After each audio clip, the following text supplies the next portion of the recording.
paid half or maybe 1/3 of the salary that the man was paid.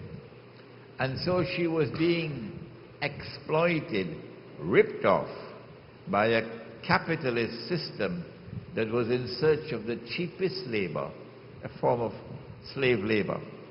And she's been struggling from that time, 3 centuries now, to this day, struggling to have some kind of a parity and equality, equal work, equal pay. It doesn't matter whether you're male or female.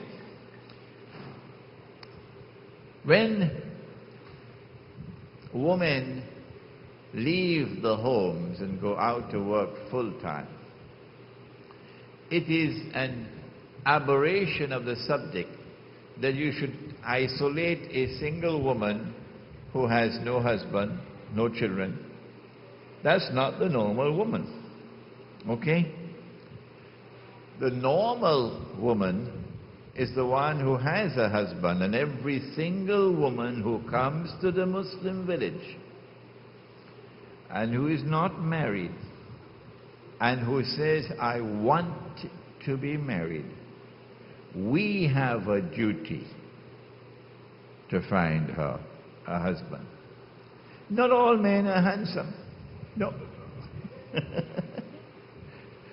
So you might not get a prince.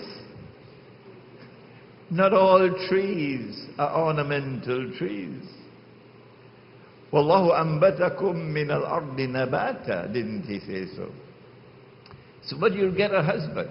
Might not be an ornamental tree, but you'll get a husband. And it may be a man who already has a wife, and Allah has given him the means to marry another time. So in the Muslim village, we're not going to be promoting plural marriages. No, that's your choice. That's your choice. What we're going to do is to ensure that there is no woman in the village who wants a husband who is without a husband. So the normal woman would be a woman who has a husband, and the normal woman would be the woman who is fertile. The infertile woman is the exception to the norm. And so the normal family would be a family of mommy, daddy, and the children. And then Allah says, Wallahu ambatakum min al-ardi nabata. And Allah has caused you to grow forth from the earth like trees and plants.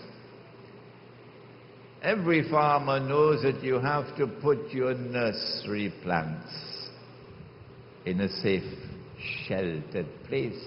Haven't you ever done farming? You can't just leave your nursery plants with the next door neighbor. You can't leave them with the babysitter. You can't put your nursery plants in the daycare center and go to work. What kind of farmer are you? Mommy didn't do that. A farmer has duties to perform to the nursery plants.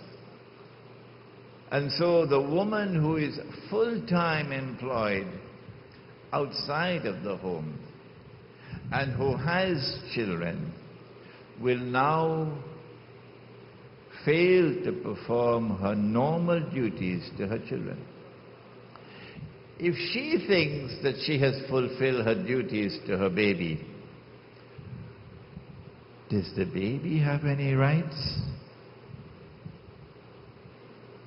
Should we seek the baby's opinion? So we go to the baby and we ask the baby, do you prefer mommy or the daycare center? Guess what the baby says.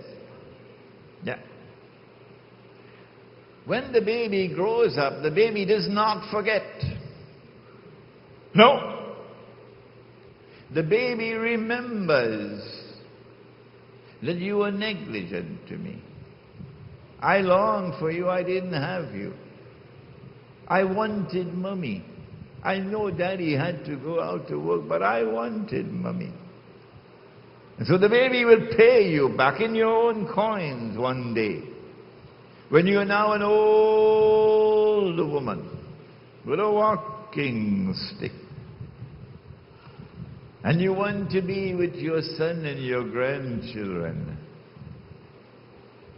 But then your son and your daughter says, Mama, it's not convenient for us to have you at home. We got to go to work, Mama.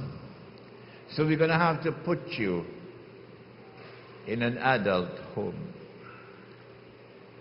I call it a junkyard of human beings. That's the feminist revolution.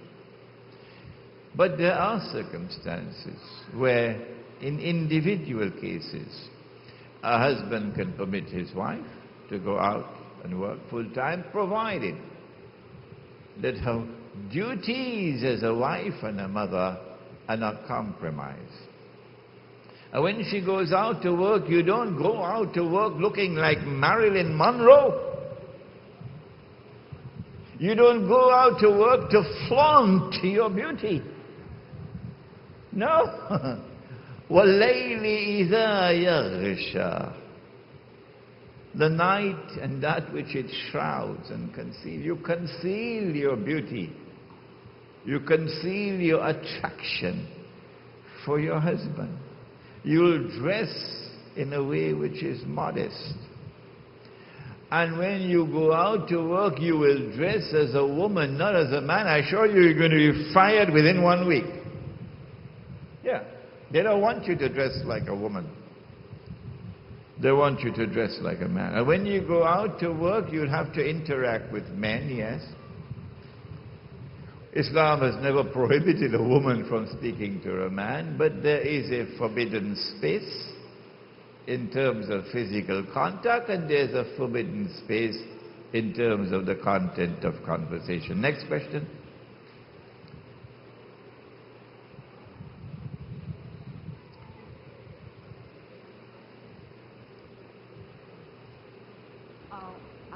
Just to answer... Abir, I can't hear you. Rosa. When a woman works and then she has babies, it's a woman's intuition when she knows she has to stay home. So we want to know when a woman draws the line to stay home. It's a woman's intuition. She automatically knows. I have friends at work, and I always tell them, you take your babies from house to house as if they were orphans and they had no mother, and you're alive. And they look at me like I'm crazy. Yeah. You know, I'm educated, but I stay home. I got my education. When I have kids, I'm going to teach my kids. Instead of getting somebody else rich, I'll get my kids rich. Yeah. I normally answer these questions in this way. I recognize that to be a collapsing world out there. I recognize that ship to be sinking. And I recognize that no one can prevent it from sinking. So do not invite me to get on board that ship to solve your problems for you. The sensible thing for me to do is to get off the ship. And it doesn't make sense for me to remain on the ship and tell you to get off. So the sensible thing for me is to get off a sinking ship.